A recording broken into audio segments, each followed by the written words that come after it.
National Fire Radio.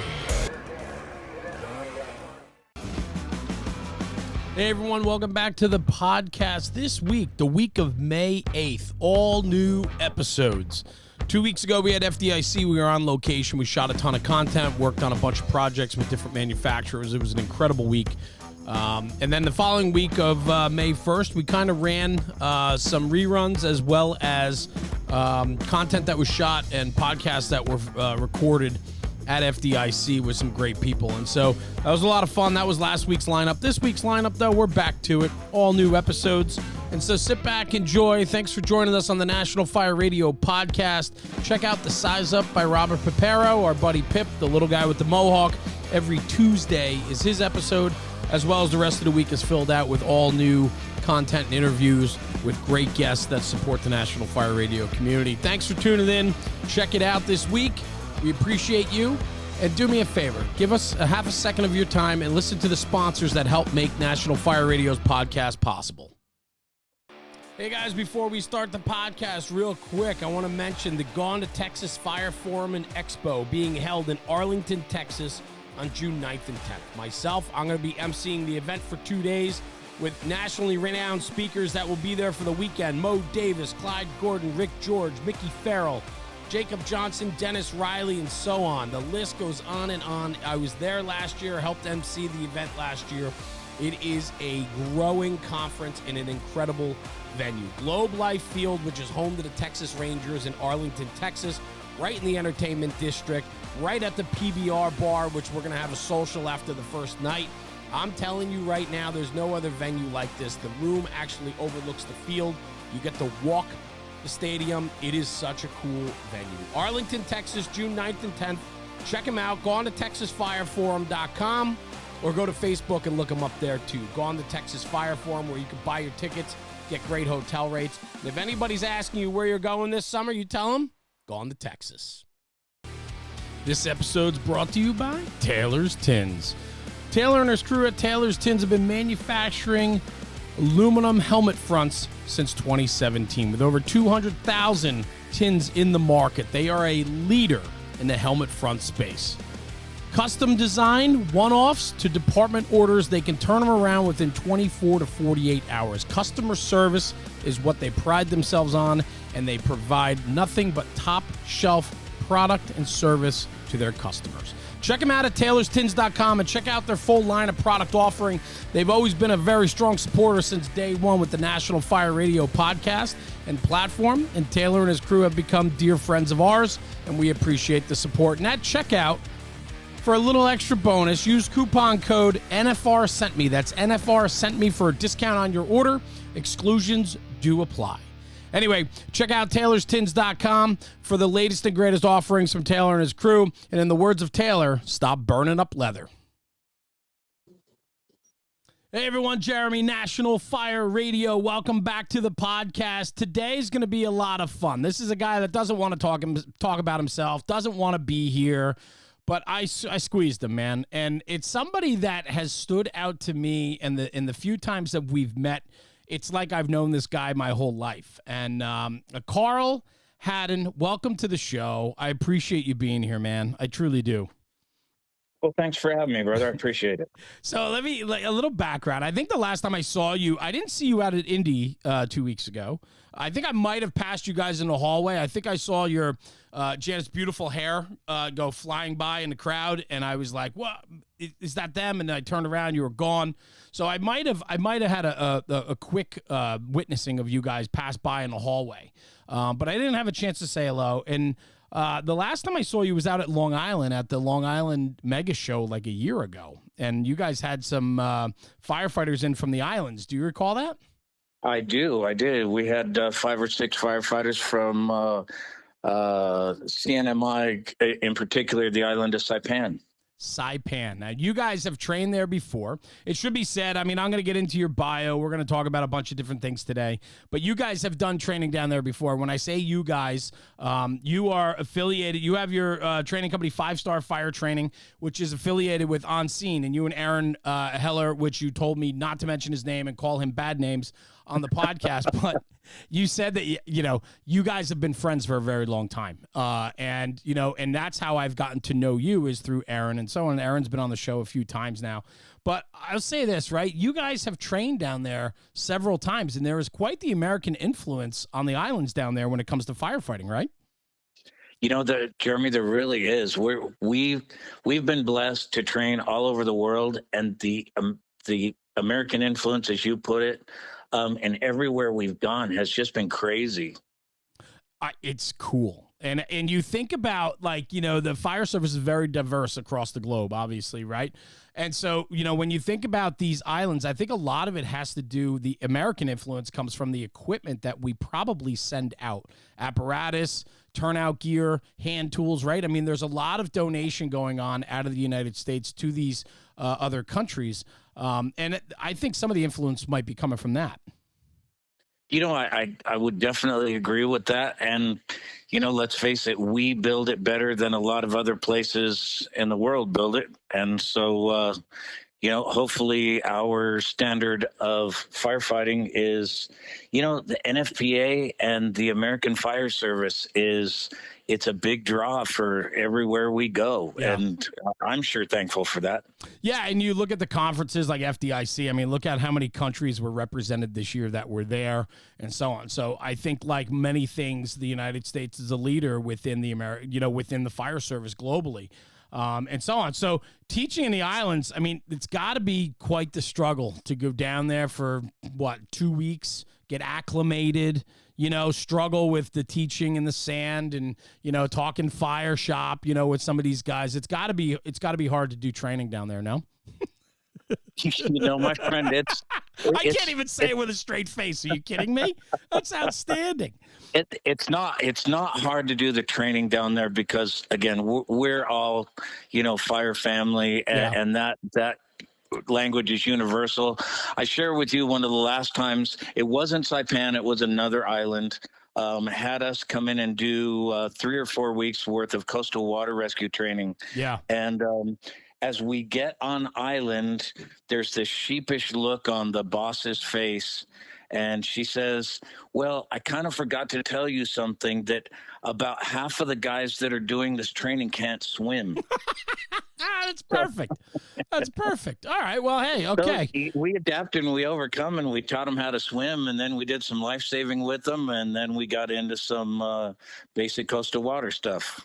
I think what's really interesting, right, when you talk about it, and you're like, coastal water training, how is that possible? But I think that just speaks to who you are. I mean, a lot of why I wanted to have you on this show with me had a lot to do with your own experiences and background within the fire service, because I don't think you've had the most traditional route in regards to where you've been able to practice and be a part of and bring emergency services forward. I mean, you've worked movie sets, TV sets, stunts. You've done, you were in California for many years. You were the NASCAR Cup Series Fire Service Director. You were, let's see here. I mean, the list goes on and on. Penske Motorsports, NASCAR, the USAC, and Mickey Thompson Racing. You are very pronounced in the extrication field vehicle rescue, because that's a lot of what your background was. You do consulting work. You were a deputy fire chief, retired out of North Fork, Idaho Fire Department, in which you spent many years there. So you have quite the pedigree and resume when it comes to different types of aspects of within the fire service, right? And so I gotta believe that there is just a tremendous amount of incredible relationships you've made on top of the storytelling that I'm sure can go for days and days. It is. Listen, the only way I can put it is that I've been blessed.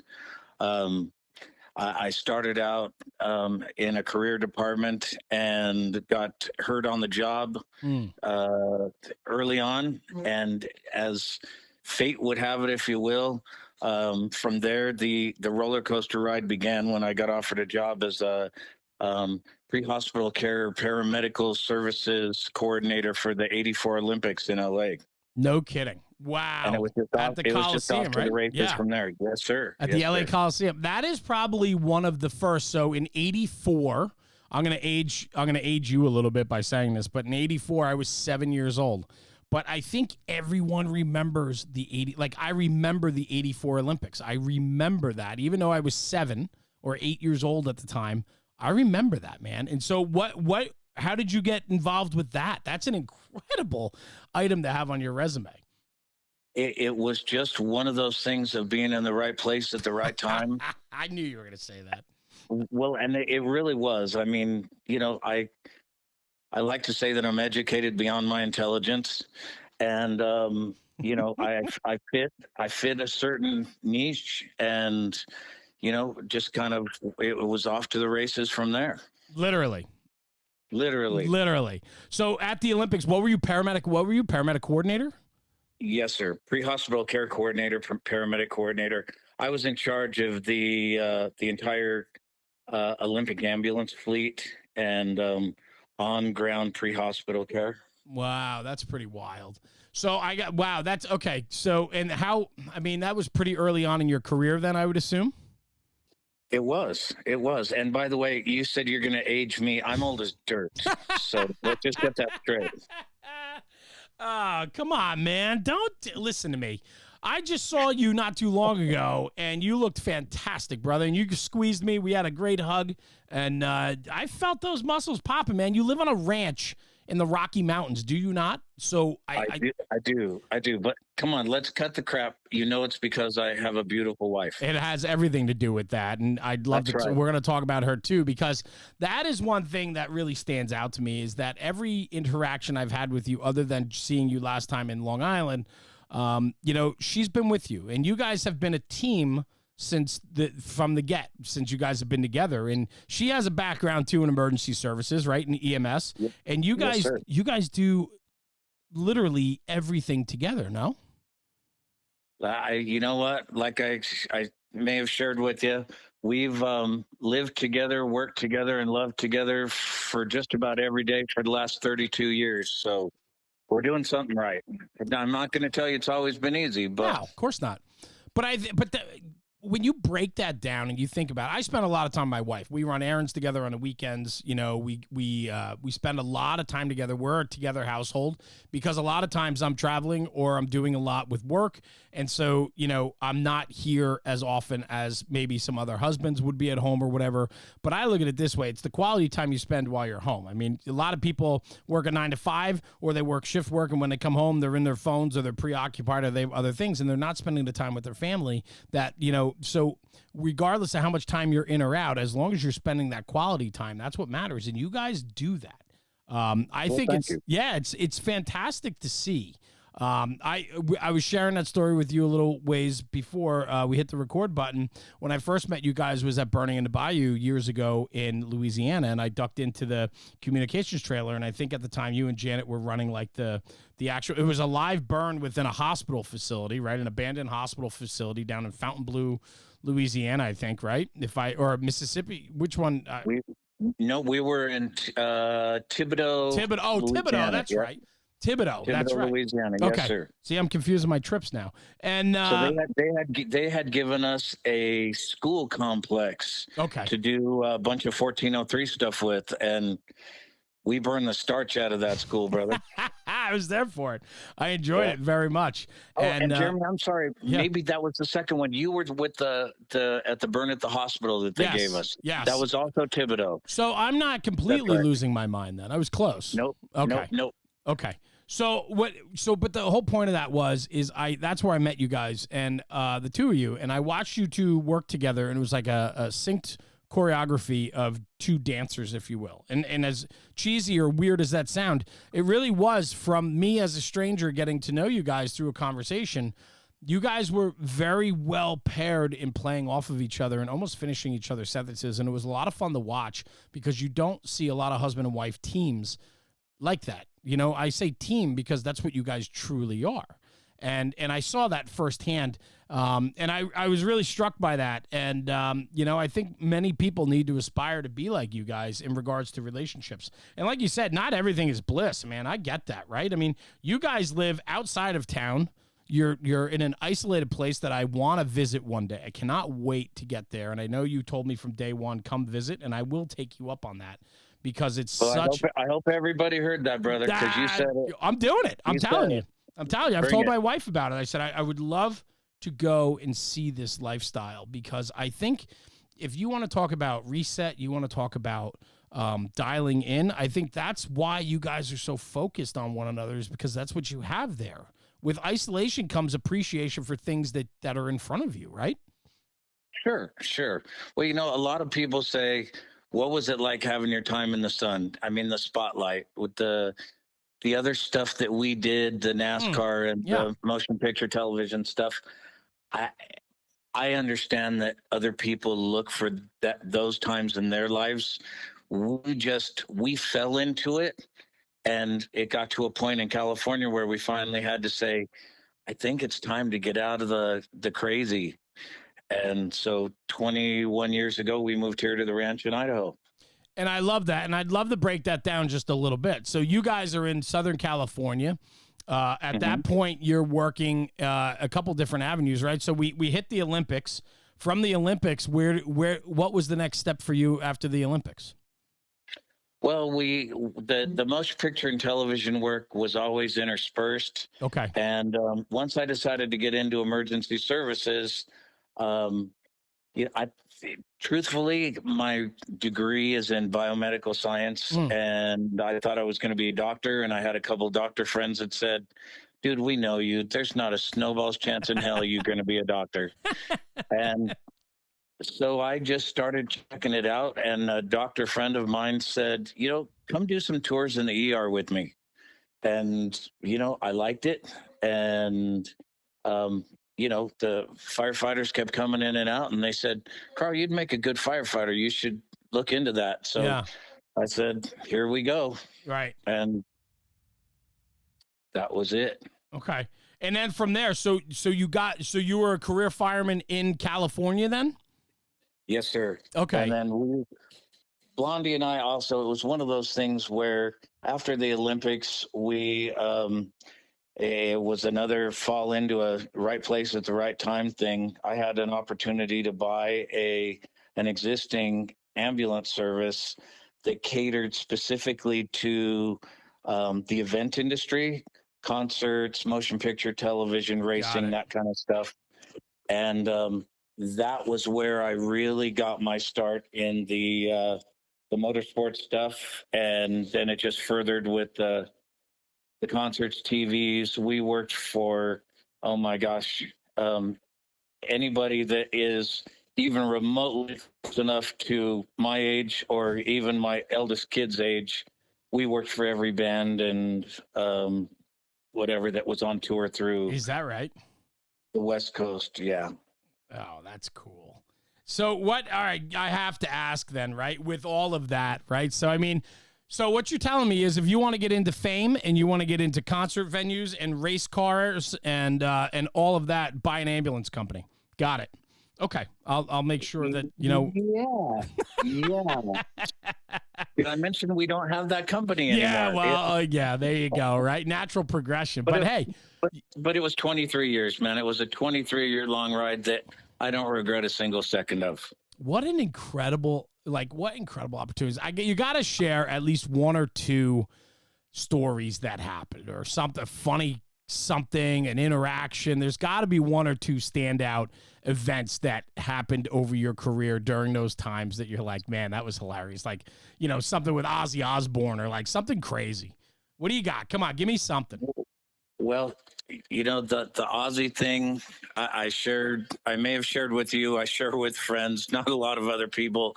Ozzy, we worked for Ozzy a lot. I didn't even know that. I swear to God, I just pulled that out of my ass. I had no idea. Really? Yeah, I'm telling you. Maybe Aaron or somebody had shared with you. No, I had no idea. Go. It's hilarious. Okay. Go ahead. I'm not putting you on the spot. If this is something you don't want to talk about, we can go somewhere else. No, all right. It's all good. Not a lot of people know that Ozzy and Sharon have been nothing but fantastic to both Janet and I for decades. Okay. And cool. Ozzy has pretty serious stage fright.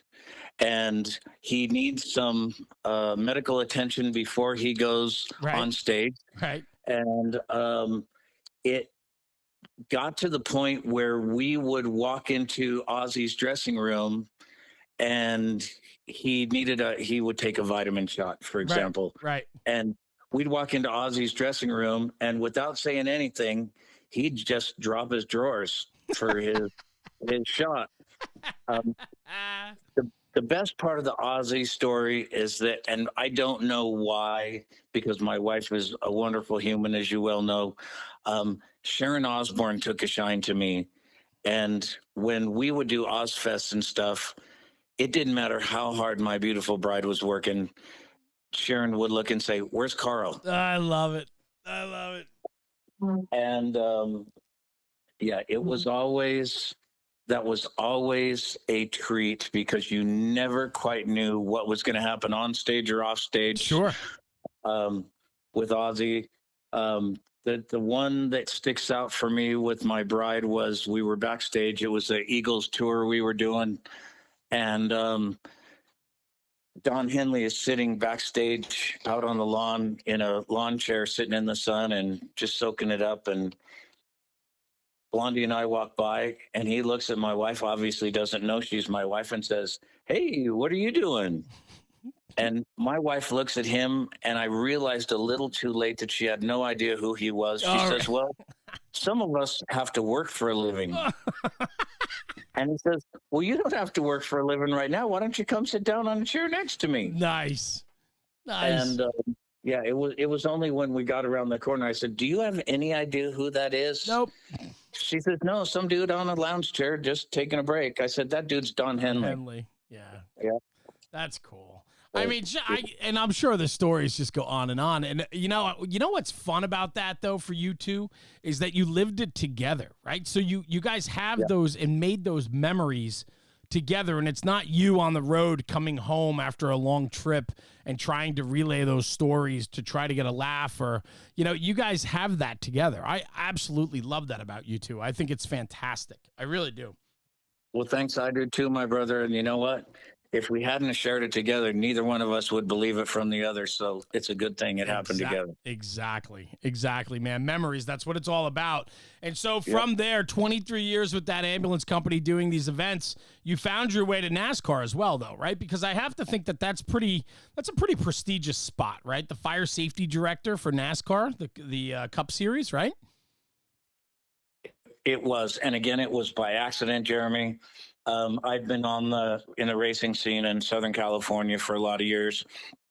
And when we call him Uncle Roger came to California Speedway and they were building it, the guy that he had tagged to be the fire safety director would call me almost daily to ask me questions about how things worked and how things worked in Southern California and whatnot. And so I would tell him. Long story short, one day Roger figured out that this guy was calling me every time he'd ask him a question. And so out of the blue, I got a call from Mr. Penske, and he said, or his office said that Mr. Penske would like to have a meeting with you. And I thought, oh my God, what did I do? And I literally, Jeremy, I walked in nervous as all get out and shook his hand, and he looks at me and he says, "I understand you're my new fire safety director." Oh, I love that. That's cool. I said, "Sir," and he said, "Do you not want it?" And I stammered, and he says, "Okay, I'll take that as a yes." Wow. And yeah, I want it. And that was it. Were you a race fan? Like, did you grow up with it? Was it something that was important to you just as a hobby before you got into it? Or is it something you learned and you fell in love with through the process? You know what? Horsepower is a drug, but I didn't have it before I started working in it. Yeah. People would say to me for the last 30 years, "What do you do in racing?" I say, as long as they turn left, nothing. That's very true. That's very true. Absolutely. That's wild though, right? So you traveled with them, right? Because the Cup Series travels all over the country, right? So they do. And I did do a bunch of traveling, but just to make it clear, and because I'm weird like that, I wasn't the fire safety director. I was a fire safety director because it's too much work for all of the however many weekends a year. Yeah. But I had 200 plus that worked for me directly based out of California Speedway. Wow. That's a massive undertaking. It was interesting. It Yeah, was interesting. I bet. 200 firefighters from all different departments and walks of life. And yep. Yeah, I've met guys that do it like per diem, right? So when the race comes to the Poconos or something in Pennsylvania, they have guys that I guess travel with the circuit, but then they bring in people locally that are trained as well, right? To like supplement the staff. Yeah. So I mean, it's a really interesting setup. We had an opportunity to witness it. We didn't capitalize on it, but we're going to. We know a couple people that are involved at that level, and so I'd love to capture it because to me it's very interesting. I love the different aspects, and that's why I really wanted to chat with you. As much as I adore you and Janet, I think, for me, it's important to talk about the different parts of this job. And, you've had a very colorful past with the different positions and places that you fell into, quote unquote, right? But I'm also a firm believer too that you make your own luck, right? And you make your own ability to fall into jobs like this. And I think that just follows you, right? I mean, you work hard, Carl. You always have, I'm sure. I know your wife does. I've seen her behind the radios at the desk coordinating and taking charge, and it was fun to watch. But you guys have always worked hard, and you work together, no? We have. The fools, and I'm sure or hope that you've had some fools people on. Absolutely. One of their mottos is DTRT, and it's do the right thing. And that's all I got, brother. That's, you got to do the right thing and keep on doing the right thing. Where's that come from? Like, where did you, why is that so ingrained in you? Like, was that a childhood thing? Were you raised that way? Did you learn it along the way? I was raised, my dad was a good old Texan boy, and my mom was from New York City. And my dad says, you know what? Forget about your signature. If it's not as good as your handshake, you're nothing. Wow. I like that a lot. And I've lived that way. And I understand that the world has changed, but I don't believe the principle has to change. Forget about your signature. What was that saying? I want to write that down. No, he said, I understand you have to sign documents, but if your signature is not as good as, or not worth as much as your handshake is, then you're not worth anything. That's good. That's really good. I like that. It means the world to me because I am a handshake guy. And when I do business dealings with big companies, I mean, I work with some of the biggest manufacturers in the fire service. And in those conversations, I tell them, I said, listen, I'm going to promise you one thing. I'm going to over deliver on what we're talking about here. And I said, and my word is as good as anything. And I said, I'm a handshake type of guy. And that's how I move. And that's how I like to go. I think that is so important. I think that we've gotten away from that. I think people's character might not be as what it used to be. And I think we need more Carl Haddons in the world that bring character to the forefront because, without character, man, you got nothing. You know what I'm saying?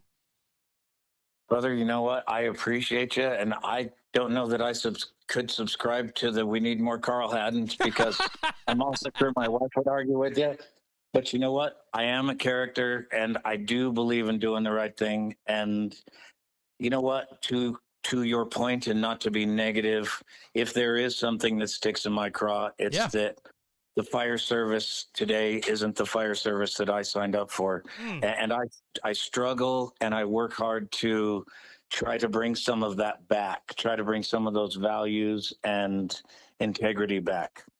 Integrity. That's a big word. That's a very big word. It's a very powerful word. I don't think it's spoken enough these days, and I don't think it's practiced enough either. I would agree with you on that. I do think that the fire service has changed. I agree with you there as well, but I think that we have to work harder than ever to try to get it to where we want it to be. Everything in life evolves and moves forward, and sometimes it's not always for the best, and some things are better than others, but it is still the best goddamn job in the world. I firmly believe that, but I do agree with you on a lot of fronts. And when you talk about, character, I brought up the word character. You mentioned integrity. They all go hand in hand. And we need that more than ever, not just in the fire service, but in just life in general. This episode's brought to you by Teledyne FLIR. Teledyne FLIR is the originator and creator of thermal imaging technology. In 2013, FLIR launched the K-Series camera for the public safety sector, in particular firefighting. They have created cameras over the last 10 years for every position on the fire ground. From tactical to situational, their cameras help us make the right decisions on the fire ground. So check out Teledyne FLIR, check out their product offerings, and engage them on their social media and ask them for more information and education in regards to their product. Teledyne FLIR is producing one of the best cameras on the market, and they're a proud sponsor and partner of the National Fire Radio podcast. So go over to www.flir.com and look up the public safety file, and you'll find the latest offerings from Teledyne. Yes, sir. The world is lacking, my brother. My brother, it really is. It is, and so that's why you moved to the sticks of Idaho to get. Listen, man. You know how many people I've talked to that have left or are looking to leave the West Coast and to get out of there if they haven't already. And you know, I'm not saying that was the case for you guys, but you did say before that, like after 23 years. You know, with that ambulance company and so on, you know, you and Janet looked at each other and said, maybe it's time to get out and try something different. You know, and that goes to that conversation of life does evolve. And, you know, I can't believe that was an easy conversation for you guys to uproot and to leave what you guys had known for so long. You know, Jeremy, that it actually was easy. And it was only because we simply, just us, got to the point. She was taking me to the airport to fly to a job, and it was 4:30 in the morning. We were on a Southern California freeway, the I-15, going to Ontario Airport, and it was bumper-to-bumper traffic. At 4:15 in the morning. And I started to understand, this is going to sound terrible, but I started to understand a little bit about maybe how people wanted to shoot each other on the freeway. Because it was just, I didn't reach the point where I wanted to shoot anybody on the freeway. I got to be clear about that. But I reached the point where I didn't want to be on the freeway at 4:30 in the morning in bumper to bumper traffic. And that was no way to live. And we just said, you know what, if our kids, my oldest daughter was getting ready to start high school. And I said, if we're going to make a move, we got to do it before they get entrenched in high school. And so we just said, let's go. You know, I'm loving that story, and I am envious of you in many ways because, you know, one, the fact that you remember the exact moment where you were like, okay, this is the moment, right? Like this is the one that, okay, we got to do something here. I had a moment like that about a year ago, and yet I'm still here in Metro New Jersey, right outside of New York City, where you know, we are surrounded by New York City news. And, you know, even tonight, the TV was on in the background. We try to have dinner as a family every night at my house. It's getting harder and harder as the kids, I got 2 girls that are home still. My other 2 kids are now out on their own. But my 2 kids that are home, I like to watch the news only to get a sense of what's going on. But I don't, and I've educated my kids on this, that we don't listen to the news to be swayed in our own opinions, and we need to form our own opinions and so on. But my point is this, that we're so influenced by what's happening in New York City, and the news is just horrible. Every single news story is tragedy, doom and gloom, and I'm tired of it. And I'll share a story with you, Carl. I was in Texas at a conference last year. I'm flying back early. I have an early flight out of Texas coming back to Newark, New Jersey, to the airport that I fly into. It's only about 35 minutes from my house. And I'm flying back, so I'm walking through the airport, and it's like 5 o'clock in the morning, and I pass the gate. Well, I pass these gates going to my gate. And as I pass the first gate, it's a flight going out to Denver, Colorado. Everybody's sitting in the waiting area, calm, collective, dressed nicely. Their bags are at their feet where they're sitting. People are being polite, eating, drinking coffee, and everybody's minding their business and being brotherly and civil. I passed the next gate. It's a connecting flight going to another city in Texas, and there's probably 100 people there, and everybody is dressed, nicely. The atmosphere there was calm, cool, collective. Everybody was polite. And then I come up on the Newark, New Jersey gate at 5 o'clock in the morning, and there's people yelling at the gatekeeper, people yelling about their tickets. People are throwing garbage on the ground. There's kids screaming. People are dressed like trash. There's foul language being thrown. There's literally people laying on the ground. There is no respect for one another. And that bothered me the whole time I sat there. And when I came home from that flight, I got off the flight, drove home. I came home. My wife said, "How was it?" I said, it was a great weekend. I said, "But I don't want to live here anymore." And she said, "What?" And I told her, she's like, "What happened?" And I gave her the same story I just told you, went into greater detail on it. And I said, "It's disturbing. It's disgusting to me. I'm tired of it. I am so tired to watch my area where I fell in love with growing up as a kid just fall apart." And I live in an affluent suburb of New York City. So my town doesn't directly have these issues, but we have other issues that have changed. You know, the community's changed. The people have changed. The civility has changed, you know? And I'm kind of tired of it. And I know you and I shared this story. I didn't go into all the details the last time I saw you, but we did talk a little bit about this. And that's how the whole comment came up. Well, come visit, come see where we are, come see what we're doing. And that is very appealing to me. I think that life is too short. And I got 46 years on this planet. And I think that my life is half over, if you look at it that way, right? And, you know, if you're going to live to 90 to 100 years old, my life is half over. What do I have to show for it? I have a beautiful family. I have a beautiful kids, a beautiful wife, right? I've trying to make an impact in the fire service, in my other career, all these different things. But I go, do I have peace of mind? Is all this hustle worth the challenges that I'm dealing with every single day that I don't want to have to deal with? You know what I'm saying? It just, I can understand, man. I can understand where you guys were. Well, and you know, Jeremy, I'm going to have to add one thing to your story because I have to admit something about the New Jersey scene. But before I do that, you know, this is going to be a racing reference, but I think it's about speed. Yeah. And I think, you know, if there's any way to do it, if we can find a way to downshift a gear and just, you know, take a little bit more of it in third gear instead of being in fifth gear all the time. Love that. And the other side of that is to the New Jersey side. I told you my mom's family was from New York City, Greenwich Village, where I've never been yet. But they talked about New Jersey as the other side of the river. And it was like, I didn't understand what that meant. And I still don't understand what that means because one of the first times I was in New Jersey was going to see Aaron. And I've landed in Newark, I've landed in Philly, JFK, LaGuardia. New Jersey has some really shitty places, but it has some really beautiful places. 100%. 100%. And I was blown away. When I went to see Aaron the first time, I'm in horse country, and it's like, holy shit, it's Idaho on the other coast. Yeah. You know, I mean, without the mountains. You guys call them mountains; they're really hills. Yeah, well, our mountains certainly don't compete with your mountains. However, where I live, I'm 25 minutes from the George Washington Bridge, which puts you into the Bronx of Manhattan. Wow. Yep, right? Yep. I'm 35 minutes from Newark Airport, which everybody talks about New Jersey. They talk about the airport, and which is Newark, and it's the seaport, it's the airport, it's all industrial. It looks like shit, and it's the armpit of America. That's what they call it, right? It's the armpit of America when you look at the profile of the United States. 35 minutes north and west of there is where I live. And it is green, it is wet, it is mountains, it is trees. I live in a gorgeous, gorgeous slice of the United States. My area in New Jersey is absolutely drop dead gorgeous.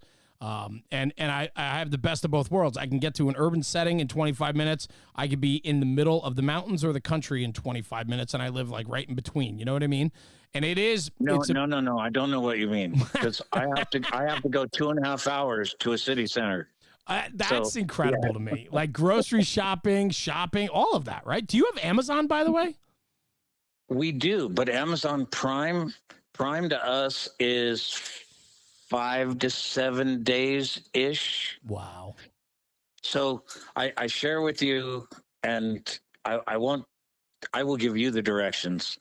But if anybody has any wonder about where we live, we drive by the set of the Yellowstone Ranch, the TV show Yellowstone, when we go shopping. Wow. So Do you know that there was, since that show started, there's been such a push of people moving, right? You know that, right? I mean, have you Dude. seen just an influx of people in that area? So we had to going to Indy, and that trip just became more than I could have ever imagined. But we drove or flew out of Bozeman because it was like $500 cheaper, and Bozeman is supposed to be where Yellowstone's filmed. Right. There's signs from Butte, Montana to Bozeman, Montana that says "Make Bozeman, Montana again." Oh man, yeah. I mean, how many of those? And my wife went to school with the guy that's the special effects director for Yellowstone. How many of that cast and crew have just fallen in love with that area of Montana and said, "Let's go"? Yeah. Yeah, there's something to be said for that. I think, with everything that happened with COVID and post-COVID, I think people came to realize, we had a big push in my area, massive construction and real estate boom because everybody wanted out of the city. When they shut down the city, everybody wanted out, and they realized the benefits of living in the suburbs. If they're going to be trapped in their, apartments in the city, they'd rather be in their home that they can afford, because it's the mortgage payment out here is the same as a high rise in Manhattan, right? So, we had quite the boom, but with that comes the city mindset too, which is very different than the suburban mindset, which goes and plays right to the emergency services and the services that people expect to have at their fingertips, which is a little bit different in the suburbs. Sure. Yeah. Well, listen, take that forward to what I'm doing now with all this electric vehicle fire stuff. Yeah, talk about it. My brother, we're not ready. We're not ready for it. And I mean, from charging stations to infrastructure. I will quote a Ford engineer: "We started in the middle." Okay. And if you go, so here's an example for you. And I don't have anything against electric vehicles. I'm all for it, and the environment and so on and so forth. When you go from here to Missoula, Montana, where we do the majority of our big shopping, there's a giant Walmart, and they just put in a 10 bay or whatever you want to call it charging station. Right. And if you look about 20 yards from there, there's a big brown metal box in the middle of the parking lot. And that metal box houses the diesel generator that powers the electric charging station for the EVs. Right. And if that, just for me, if that doesn't say we started in the middle, I just don't know what does. It certainly is an interesting conversation wherever you fall on that conversation, right? It's do you want to get to the meat of, what actually is doing well for the environment, or do you want to just, fall on a trend and go? And, I can understand that we started in the middle. That makes sense to me. But in the emergency services, you teach a lot of this, right? You talk about electric vehicles, you talk about the hazards, right? I do. And that, because I'll save you one of your questions, I'm guessing, is that it came from the racing industry. You know, the automotive, the passenger vehicles typically come as a result of some of the racing industry. And now we basically have race cars that are made of ultra high strength steel roll cages and electric motors and batteries. And we're just not quite ready for the infrastructure.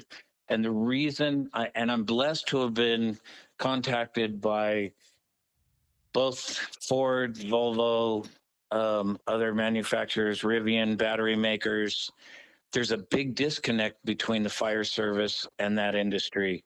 And it started with the ultra high strength steel stuff and our challenges getting into these new vehicles. Yeah. And it just seemed to naturally evolve into the EV stuff and the battery nonsense. And there's nothing wrong with electric vehicles. The weakest link in an electric vehicle, in my professional opinion, is the battery. They're just quite volatile. They're more volatile than people think. And we as the fire service weren't allowed to keep up, or were not brought up to speed at the same pace Yeah. that the technology evolved. And Yeah. now, once again, we're chasing our tails. Well, that's it, right? I mean, I wrote it down while you were talking. I said we're playing catch up. And we always do that, right? And I think what happens is with the pace of technology today and how technology is scaling at just an unprecedented pace, how do your methodologies of dealing with it keep up when they're always going to be one step ahead, right? It's impossible. So we have to do our very best in capturing the right information and the right methodology, but we're always going to be playing catch up. We're always going to be one step behind. Yes. And I hate to have to add this to it, but anybody who's been in the service for a little longer than a little while remembers the phrase that, we're 250 years of tradition never impeded by progress. Right. And that, I don't say that purely cynically, but it's really true. We resist change, and it's banging up against us, and we don't have much choice anymore. We don't. And you know what I do think though, Carl, and what I'm seeing just in the firehouses is as the job starts to trend younger, which it is, I think we have a lot more people in positions today than we ever did that are more open-minded to understanding that we need the change as a job as well in regards to some of this, right? I did a podcast earlier where we talked about keeping it simple. Keep it simple, right? And the importance of that. But the problem is today is becoming more and more complicated.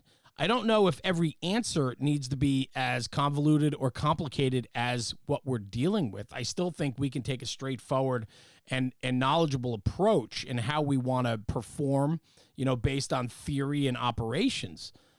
But I think we're in a place now where the people that are starting to make more decisions for this fire service are more tech savvy, are more up on today's means and ways. And as much as the fire service bucks, we stand on our traditions and our values and traditional methodology. I think today more than ever, though, we're willing to be more open-minded than we have been. I think that's what I'm trying to say. And you know what, my friend, I truly hope so. I liken it when I explain this in classes and stuff. It's like, learning ground ladders. We can teach ground ladders till the cows come home, but you really need to get on the first rung first. Yeah. You can't jump into the middle of the ladder. And as long as we, and I certainly want to be part of the solution in my waning years instead of part of the problem. But if things move so fast, as we were talking about earlier, that sometimes we forget that those first three rungs are really important. Yeah, very well said. And I really like how you put that together, and I agree with you. I think, the most important part is understanding the theory and concepts so that you can then bring it to the next level of operation and response, right? And so we cannot skip those first three rungs like you put it. I agree with you wholeheartedly, but that's why we need people educating themselves along the ways, and we need open-minded relationships. And instead of demonizing the technology that's coming out, we need to accept it, understand it's here to stay. We're never going to go backwards, man. We're not going back to horses. You know what I mean? Like we're not going back to horses. It's only progressing forward. We're never going to take a step back. We're always going to step forward. And so we, as the fire service and emergency services, have to respond to that in a way that believes that whatever we do is going to protect today and also looks for tomorrow. I think it's super important. And whether we're teaching or sharing or whatever, we just got to keep in mind to do it for the right reason. Wholeheartedly. And for me, that reason is everything why I do this, right? It's to pay it forward. It's to put our stamp on it and hopefully make this job a little bit better than we found it. And as cliche as that sounds, I enjoy, I always say National Fire Radio is a selfish endeavor for me because I get to talk with my friends and meet new friends, and I get to do this, right? Tonight, you and we've been together for almost an hour now chatting, and it's just a lot of fun, and I get to do that. And for me, it's rewarding for me to have those relationships in my life. I need that. That's the selfish ploy for me. But I also have recognized over the last few years that people will get a lot of something out of these conversations. And people are always looking for ideas, guidance, somebody that's dealing with something similar, and so on. So I recognize that a lot of these conversations can be important to other people.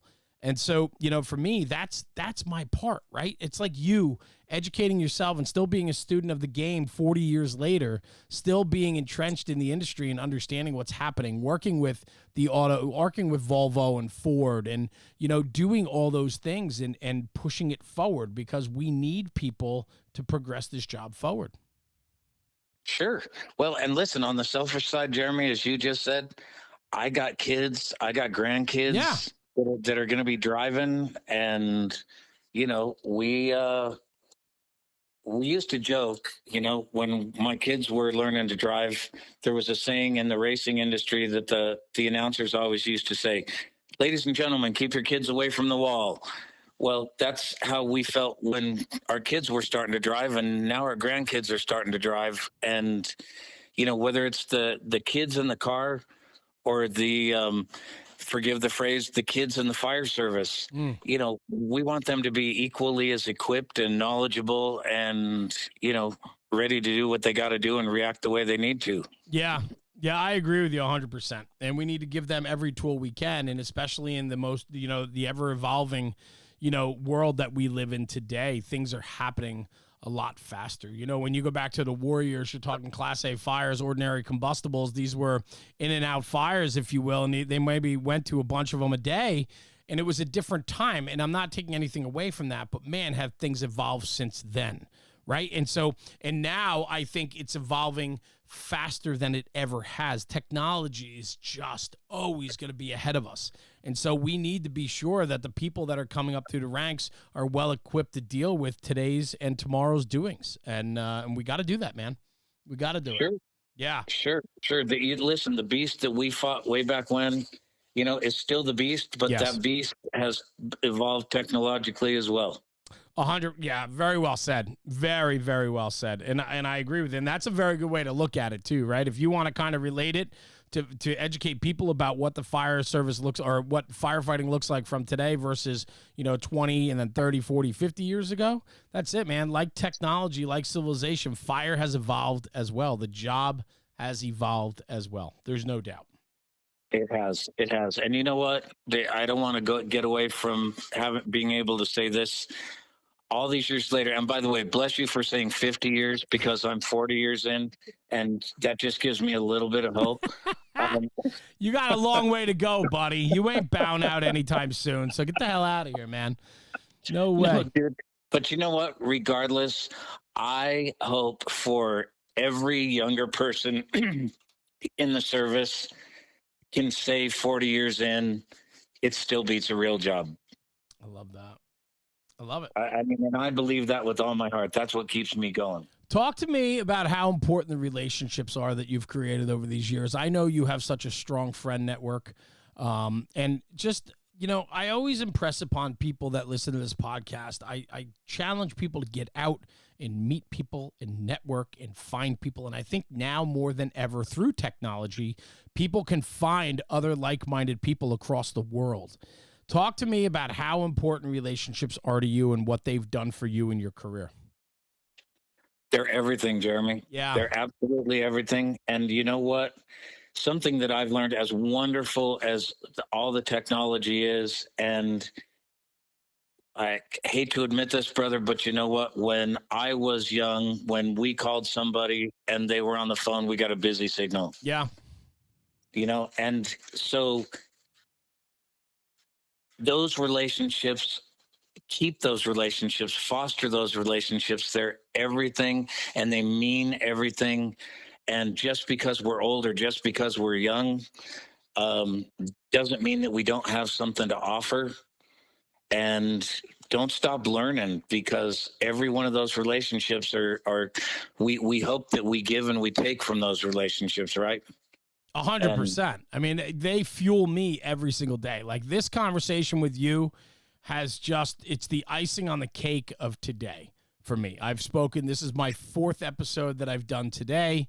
And for me, wow, like I get to have these conversations with amazing people like you. I feel so much closer to you today than I did yesterday, only because we got to spend more time together today and really break it down a little bit. And, you know, for me, that's everything. Relationships are just so important. And in fact, I can honestly say that I'm a better person today because of National Fire Radio and the podcast, because guys like you, I admire to be like. And I mean that in a nice way. Don't get weird, Carl, but I mean that in a way that I want to surround myself with really good people that appreciate other people and appreciate the job. And so I hold myself to a much higher standard than I used to, because if I'm going to run in these circles and I'm going to call guys like yourself my friend, then I got to make sure that my response, my activity, the way I put things out there, the way I handle myself, conduct myself, have to be representative of that.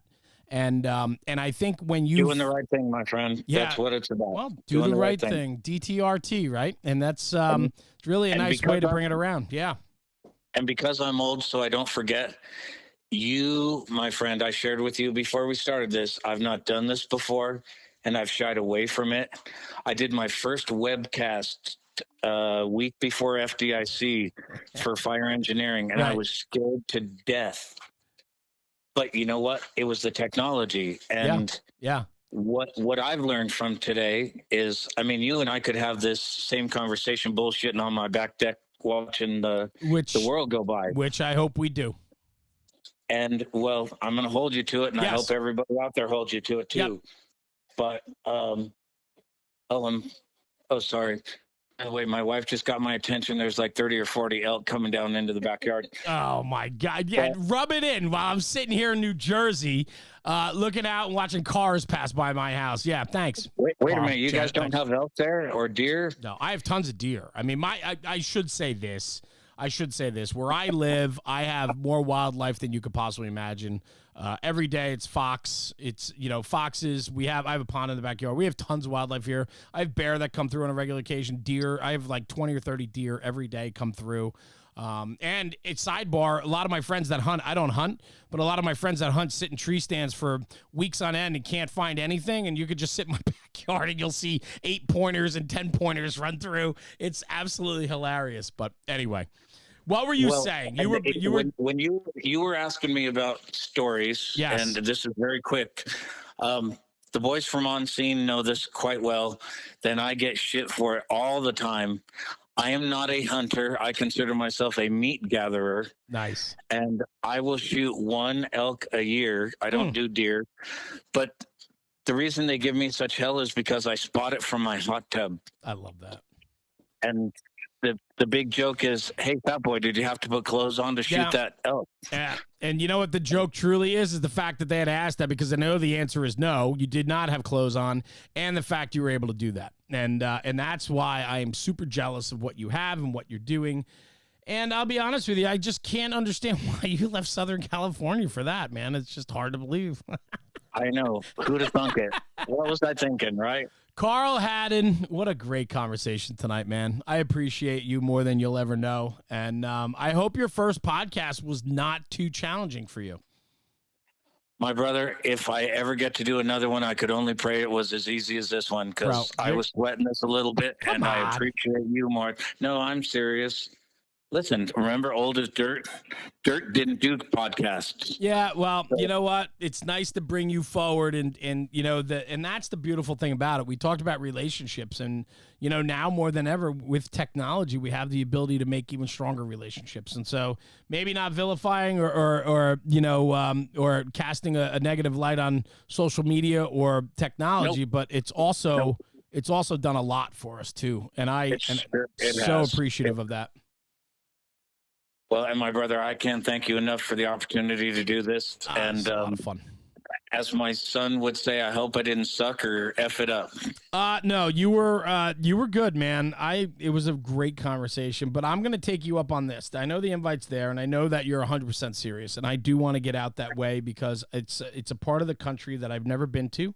I certainly want to explore it and see what it is for myself, because, I just have these ideas and ambitions that I want to try something different and new. And, I'd love to see that part of the country and see what it offers. And I know what it offers, and I know I'm going to fall in love with it. But, it's admirable what you guys did and what you've built there. And I see the pictures. I follow you guys on social media, and I see what you have there and the lifestyle you live. And I'll tell you, man, enjoy it, because I'm enjoying it from afar. And I will take you up on that cocktail on the back deck watching the elk come down the mountain any day. So. All right, my brother. Well, listen, I will share with you that Blondie just heard what you said, so I have a witness. There you go. And I only have 2 words. Bring it. Yeah, I know, and I appreciate that, and we will. I promise you that. Carl Haddon, thank you for joining me tonight. Stay right here. Don't go anywhere. I'm just going to sign off the podcast, and then I just want to chat with you off the air for a few minutes, okay? So hang out. Thank you. Everyone, thank you for tuning in for another episode of the National Fire Radio podcast. Carl Haddon, man, Idaho, lives in the mountains of Idaho. It doesn't get much better than that. What a fantastic conversation. A student of the game for many, many years, and still in love with the fire service more than ever, and pushing it and paying it forward. I absolutely love that. Do me a favor, take this conversation, take it back to the kitchen table and talk about it. Because when we're talking about the job, we're making the job better.